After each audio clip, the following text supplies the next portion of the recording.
It is not genetic, it is not congenital, it is behavior.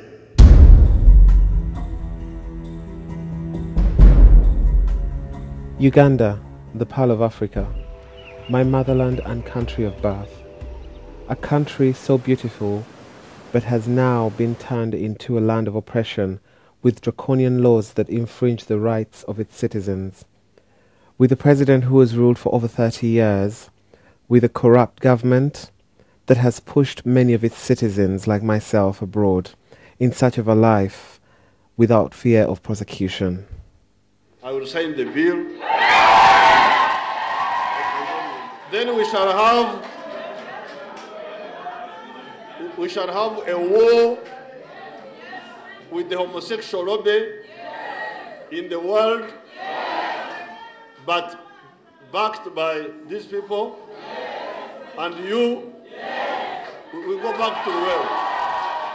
My name is Aizak Buyondo, a gay Ugandan living and working in the United Kingdom. Living in the United Kingdom as an out gay man has enabled me to live without fear of death and persecution. It has allowed me to be myself, to express myself freely, something that could land me a lifetime sentence if I lived in Uganda. In 2010, the tabloids printed an article in the newspapers about homosexuals with the headline, "Hang them."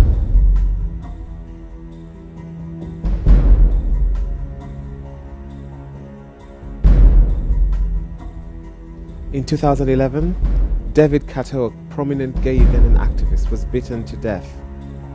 This triggered an outcry from the human rights groups to speak out about the rights of the LGBTI citizens of Uganda. It's very important for gays and our allies here in San Francisco to come out in the street and protest about the murder of David Kato, to first of all send a message to the Ugandan government that we will not be silent when our brothers and sisters are murdered. The worst violence comes when a government institutionalizes hate into law. The Ugandan government is about to do just that, and we cannot allow that to happen. The situation of lesbian, gays, bisexual and transgender in Uganda is getting worse than it was in the last 2 years. There's a lot of crackdowns. Offices are being raided. 2 of our offices have been shut down. Our workshops are being closed down.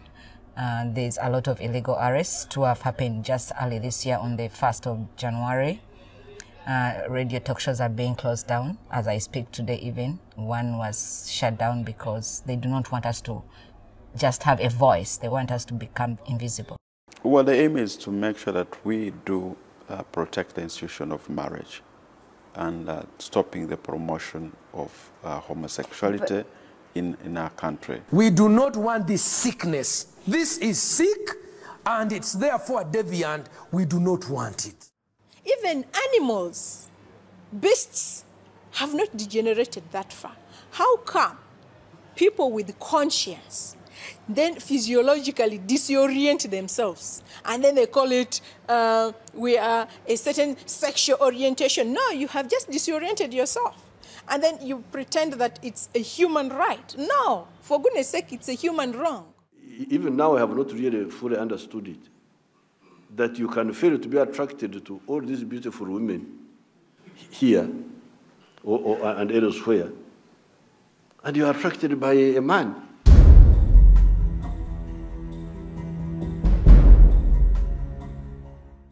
Ugandans overall can be a bit big-headed. And yes, did the West going on and saying we're going to cut aid, you need to do this, you need to do that, did it kind of further egg on the president and the government to sign that bill? Probably did. Because then they had to stand up and say, yes, we've got balls, and then we're going to go through with this. You can't tell us what to do. Although the Americans are giving us $1 trillion for AIDS, much of it is just for these NGOs who are running up and down, doing nothing anyway. If the price of aid is going to be promoting homosexuality in this country, I think we don't want that aid. I don't think we want it. they need to take a seat in the whole Wembley Arena. Like, yeah, take several seats. What? You don't need aid? Of course you do need aid. One, you're a landlocked country. Two, you've got a few oil reserves, but you're hardly the Saudi Arabia or Nigeria, so it's not going to count really. Half of the population is in dire need of help. They're broke. The economy is down totally. You can't tell me that you don't need aid. Even the little money that you have, your politicians are stealing. Your government officials are very corrupt. Corruption is rife. So even the little money that would have helped the economy is going into people's personal pockets. So you need aid. Because if they're not stealing the aid money, they're going to steal the taxpayers' money. So either way, people are losing. Recently, the main hospital in Uganda didn't have water. Like, the water bill was high, it was cut off. I mean, where does that happen? Tell me. People are dying. Just look at the child. If a child like this is passing diarrhea and not washed because we do not have water, is he healing or becoming more sick? The gay community in Uganda has fought back. Some of them are my friends. Some of the activists, like Kasha. They have done a lot. They've risked a lot to get to this point. And they've given gay people in Uganda a voice. I know the anti-gay movement in Uganda is driven by money. Very many rich churches, especially US, are the ones who are funding the anti-gay movement in Uganda because they failed to really make an influence in their own country. So they're taking advantage of a very poor nation like Uganda to drive their agendas. I tend to use Facebook quite a lot because, one, it gets through to many people. I can tag as many people as I wish.